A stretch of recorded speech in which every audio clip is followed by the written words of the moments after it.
all said, yes, we want this to happen. And because of all of those voices and all of that support, here we are saying, Mr. Mayor, members of council, please join us in declaring July 11th World Fringe Day in Sault Ste. Marie and kicking off the Summer of Fringe 2017. I'm going to do that right now, but Councillor Myers has a question or a comment first. Thank you, Mr. Mayor. Good job, Tova, thank you. I just wanted to highlight that we get kind of, I guess, enthused and concentrated on our own city-hosted events, but the Fringe Festival is on our Canada 150 calendar as well on the city's website. So please, folks, I'm just going to keep hammering away at this throughout the whole year. Go to the city's community calendar, and you're going to find all these great events on there. And Tova, I know you guys did a good job getting us the information to get up on there. A lot of the details are there. Thank you. Fantastic. Thank you. Thank you. Thank you for the work that you did on this, Ms. Arvis. I know you and a group of volunteers have really done a tremendous amount of work. We have a great team. Thank you very much. So whereas the City of Sault Ste. Marie has expressed support for Fringe North International Theatre Festival, an annual not-for-profit festival premiering in Sault Ste. Marie August 10th to 20th, 2017. And whereas Fringe North is the newest member of the Canadian Association of Fringe Festivals and the World Congress of Fringe Festivals. And whereas Fringe North is participating in World Fringe Day on July 11, 2017, as fringes from around the world celebrate art, culture, and theatre, and the milestone of 70 years of Fringe Festivals. Now therefore I, Christian Provenzano, Mayor of the City of Sault Ste. Marie, do hereby declare July 11th, 2017 as World Fringe Day in the City of Sault Ste. Marie, and encourage residents to help Fringe North celebrate with the rest of the world the accomplishment of Fringe Festivals and this important milestone. Thank you.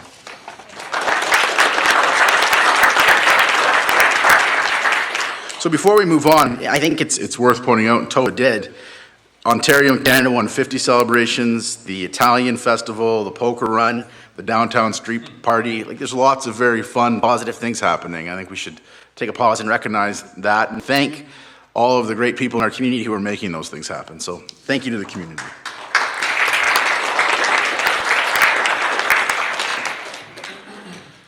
Mr. Mayor, members of council, this brings us to our first business item of the night, 5.7, Community Adjustment Committee. Gail Broad, Chair, Community Adjustment Committee, is in attendance.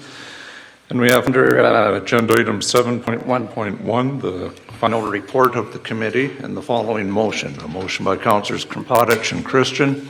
Resolved that the report of the Chief Administrative Officer concerning the final recommendations of the Community Adjustment Committee be received, and that City Council, 1, endorse the plan as a key stakeholder, 2, assign responsibility for coordinating implementation to the Community Development and Enterprise Services, 3, request a report outlining the specific steps and required resources to implement the recommendations of the committee, and 4, thank the Community Adjustment Committee members, Chair, Project Coordinator, and all those involved for the preparation of this report.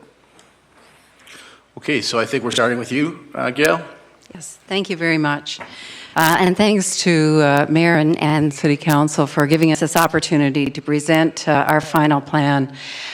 We've been before Council a couple of times previously to provide you with updates on the status, and I'm very, very pleased on behalf of the Community Adjustment Committee to be able to present to you our final report.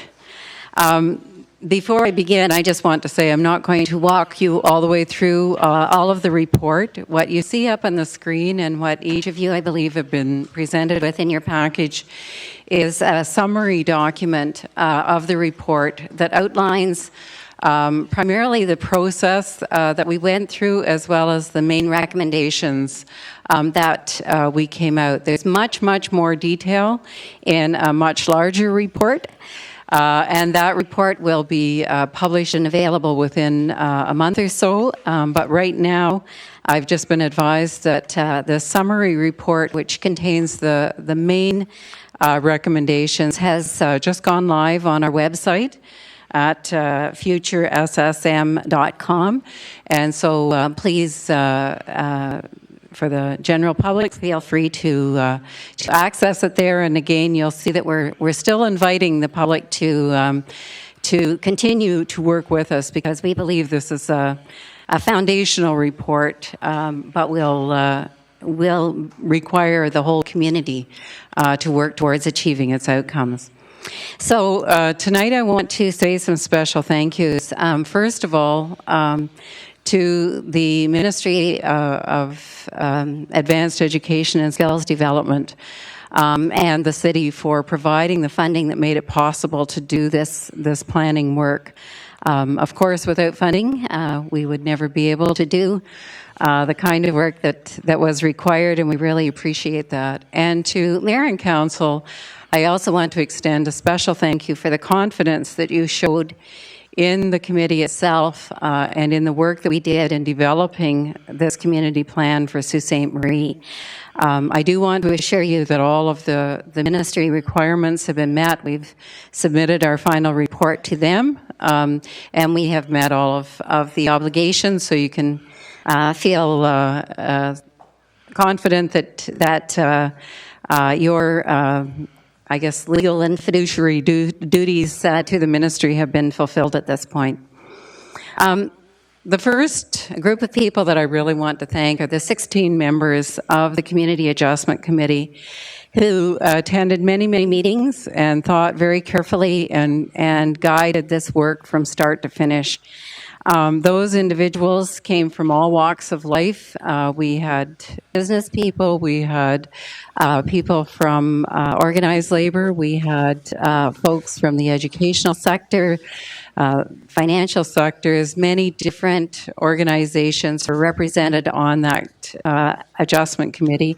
And it was that diversity of perspectives that really provided us, I think, with the input that was necessary to come up with the plan that we are proud to present to you tonight. So to those 16 members, as well as 5 resource people who regularly attended our meetings and provided their expertise and guidance again to us on many occasions when we required some additional insight into a particular sector, we are very, very grateful for the work that they have done. Over 5,000 people participated in this plan that you see before you. And I want to just speak briefly about the process that we undertook. There was very strong feelings from the Community Adjustment Committee that what we wanted to come out of this was a strong foundation that we could build on. We felt that we needed to make sure that we had the proper foundation in place for Sault Ste. Marie to really realize its full potential. And people were very clear from the beginning, the Community Adjustment Committee members were very clear that we have a great community here and we need to provide the foundation that we need to for the community to really be able to realize the benefits not only of the businesses that we have here, but of the people that we have here, of the environment that we have, that we are so fortunate to live in this spot. And of course, this evening,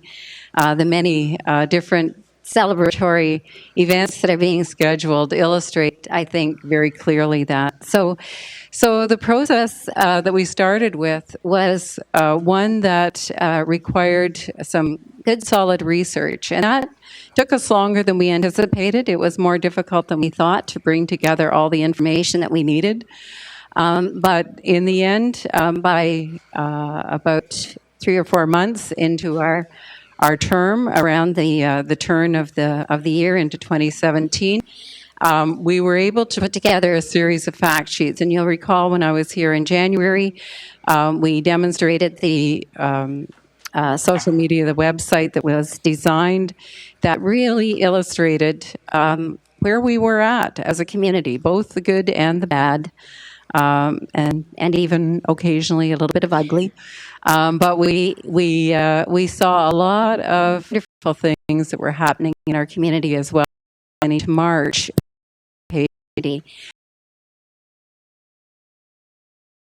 we had this pretty wide, 1,000 people, shape, constructive idea. It closely is also pillar that we had heard about, some pieces of sustainability. Four pillars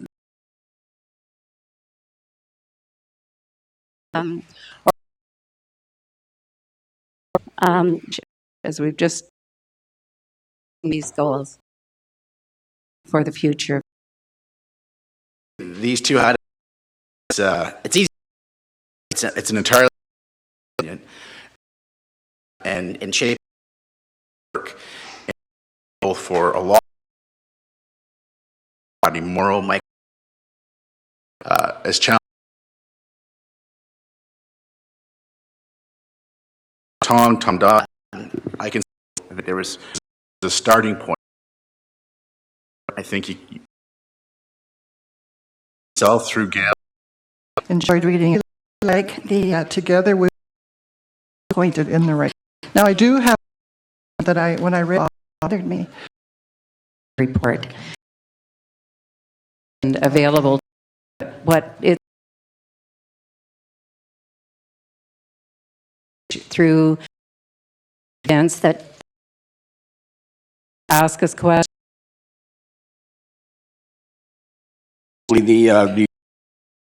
I think Baco said that we were going to concrete something happen. This report. For committee that to work with some of the community. We 250,000 Local. There's no doubt that on a shelf somewhere. I don't want many of more optimism. The summer recognize and acknowledge Bobby Moen. I think we hope arms and the speakers and stewards. I think that we could accept those other and effort. We previous report and the community does that. Mm-hmm. And I did that and on that Bottom line, if you have a strong economic development, but bottom There's a point that we remember can the table for people. So who would be versus here business workforce because of so many in their own life.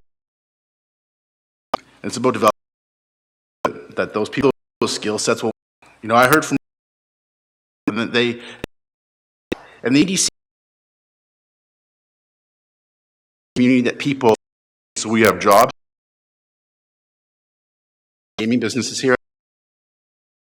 The question is, in Waterloo and having Monitoring will be done by the, it's a silly term to use, but I'll say that the worker bees end of it, but for the public and everybody to get to understand this and continue to believe in it and really make it have legs this time and run. It's going to be the ongoing communication, Mr. Mayor, and that can't get lost. It just can't get lost.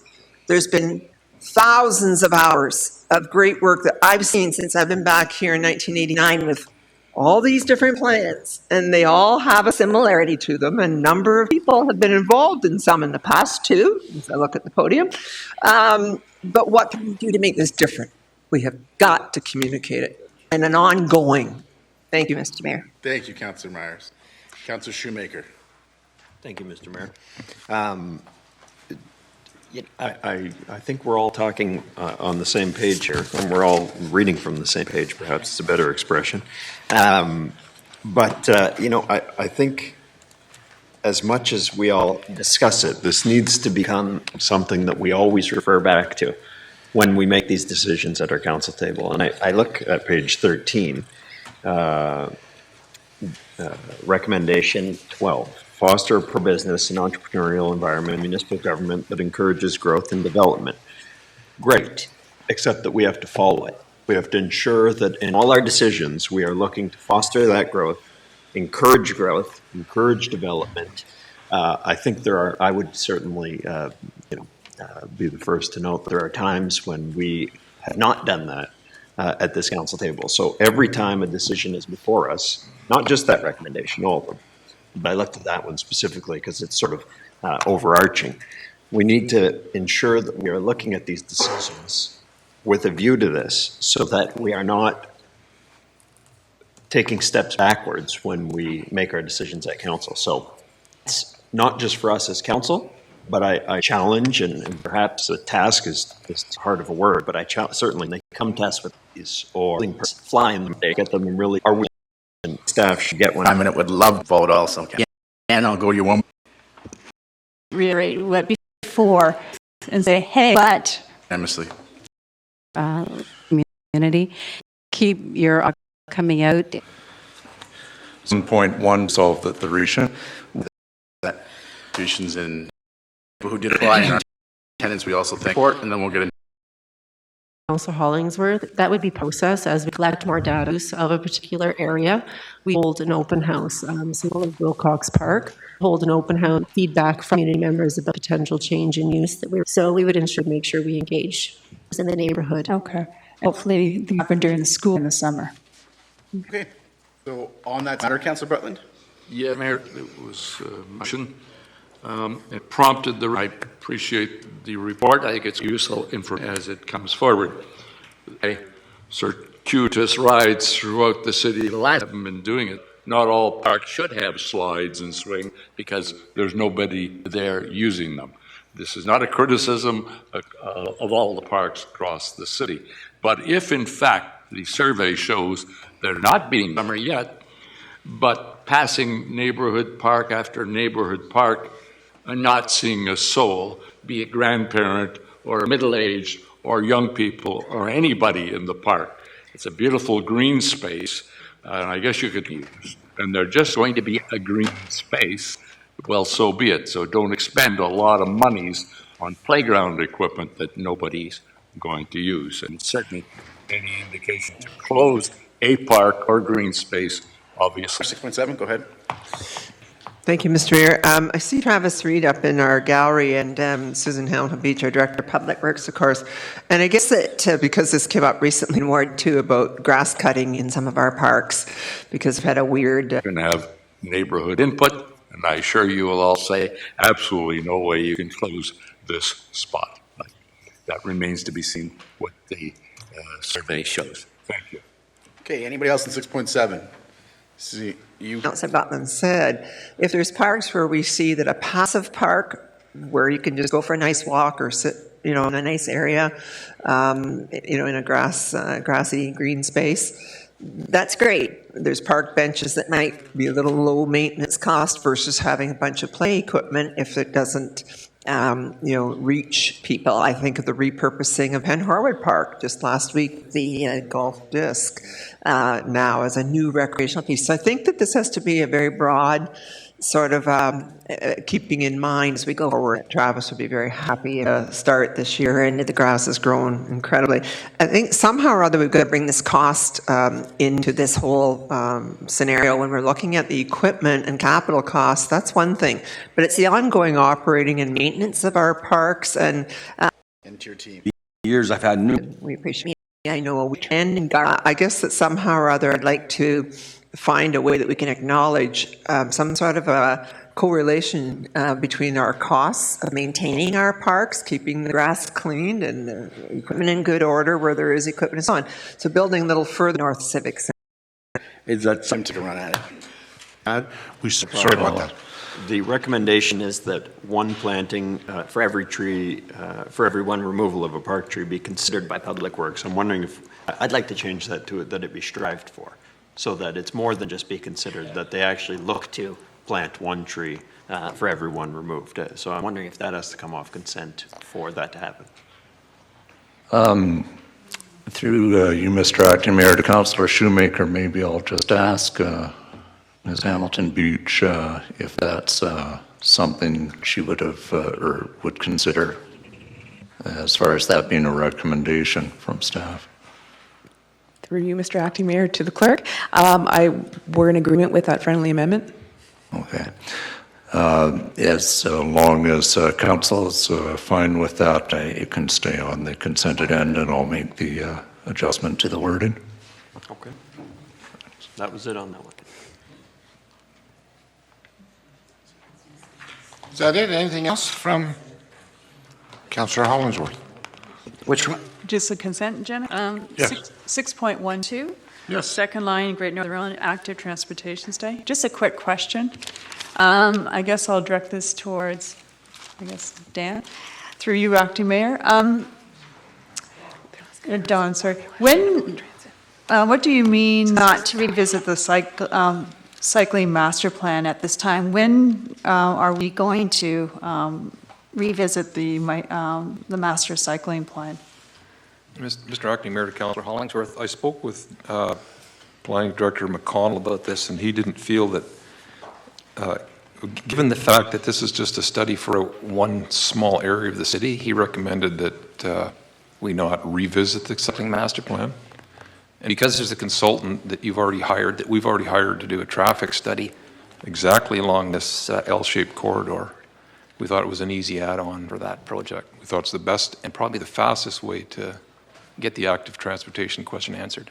Okay, perfect, I agree. So just out of curiosity, does anyone know when the master plan is going to be revisited for cycling? Mr. Acting Mayor, to Councillor Hollingsworth, that might be something on the planning department's radar. I think it's dated 2007 or 2008. Typically, master plans, we look at them every 10, 12, 15 years or so. So it may be on their radar for the next few years. Okay, thank you. Any other questions on this agenda item? Any other councillors? Councillor Kumpadich. Thank you, Acting Mayor Bruni. This is on a different item. Yes, yeah. Okay. There's just a question to you, Acting Mayor, to Mr. Elliott regarding item 611, and it's a relocation of funds, the second line west cross culvert repair. I guess my question is, if the consent agenda is all approved, when would that project like this start? And after it is started, hopefully it gets started, is there going to be any concerns with any traffic congestion or any safety concerns that we should be aware of in that area?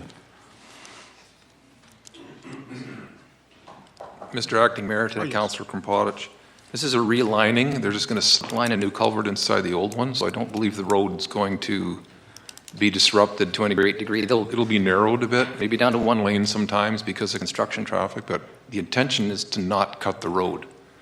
So that's your first question. The second one was when do we get to it? It should be completed this year. We don't want to make it a priority. In late fall or any idea? I picture this as a late summer or early fall project. I can give you more details if I talk to staff tomorrow. Okay, thank you. Any other councillors on anything on the agenda? Councillor Feta.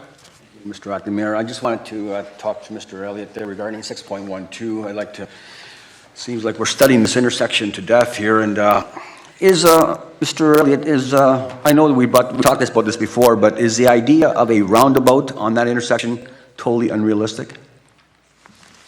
Mr. Mayor, to Councillor Fata, roundabouts are probably something you're going to see in the city at some point in the future. They work very well. I don't know that that's the Trans-Canada Highway. It's a 5-lane road. In my personal opinion, I don't believe that's the place to try a roundabout. I may be wrong. And I think you mentioned to me at one time that we'd have to start purchasing additional land to make it realistically possible. Mr. Acting Mayor, Councillor Fata, yes, a double-lane roundabout on a right-of-way that size would be probably very difficult to fit in. This is essentially be treated as an environmental assessment, really. There'll be a public open house. All options are essentially on the table, and the traffic expert will make a recommendation based on all the input. Just as a follow-up, Mr. Acting Mayor, when we talked about the Sackville extension, I think the number that was given to us was that it would take about 3,000 vehicles off that intersection. I think that was the figure that I think you may have given us. Mr. Acting Mayor, to Councillor Fata, I don't recall the exact number, but it would take some traffic off of Great Northern Road between second and third line, yes. Yeah. There's a day at that intersection. It's Councillor Fata intersection there. Thank you. Thank you, Councillor. All in favor? Motion by Councillor shows are used regulations governing payments from property owners and detailed and underlined one of these affects changes, missions, and policy shifts in assessment. Time, the constant, it's making, but also I think it would be just a process to share and have those discussions. Spread project, and further that if council approves said reconsideration, the Downtown Association have an opportunity to present to council in support of reconsidering the proposed location of the splash pad from Bellevue Park to a downtown location. As mentioned, that motion will be considered at the July 17th council meeting. This brings us to bylaws. Council, we have two bylaws that had a pecuniary interest declared. Bylaw 2017-132. Pardon me. I have a motion by Councillors Kropotich and Christian. Resolved that bylaw 2017-132 being a bylaw to authorize the execution of the contract between the city and Superior Industrial Services for electrical and exterior lighting upgrades at Strathclair Park, and to approve the allocation of $27,000 from the 10% athletic field fees portion of the Parks and Recreation Reserve be applied to this project, be passed in open council this 26th day of June 2017. All in favor? Carried. A motion by Councillors Kropotich and Christian resolved that bylaw 2017-136, being a bylaw to authorize the execution of the contract between the city and Avery Construction Limited for the removal of an existing seawall and the replacement with a sloped rock revetment at 711 to 719 Bay Street, contract 2017-6E, be passed in open council this 26th day of June 2017. All in favor? Carried.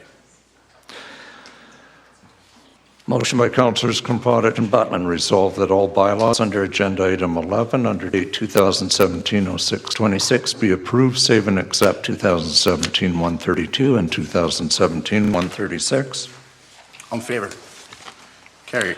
Motion by Councillors Butland and Christian resolved that this council proceed into closed session to discuss an issue under the Company's Creditors Arrangement Act, and further be it resolved that should said closed session be adjourned, that council may reconvene in closed session to continue to discuss the same matter without the need for a further authorizing resolution. All in favor? Carried. And a motion by Councillors Kropotich and Butland resolved that this council now adjourn. All in favor?